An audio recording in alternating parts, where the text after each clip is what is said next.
এই গাছ দুটো আমার খুব প্রিয় গাছ। এত সুন্দর ফুল হয় গাছগুলোর।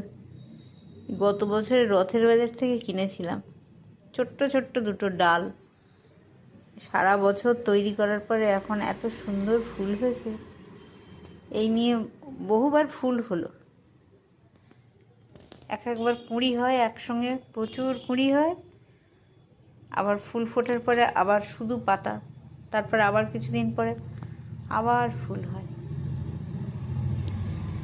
কি সুন্দর গন্ধ, আমার খুব ভালো লাগে। এই সাদা ফুল তো দেখতেও খুব সুন্দর, সবারই ভালো লাগে এই ফুল, এত সুন্দর। এর কাটিং করলে গাছও হয়, আমি আর বানাইনি, এইটুকুতেই অনেক।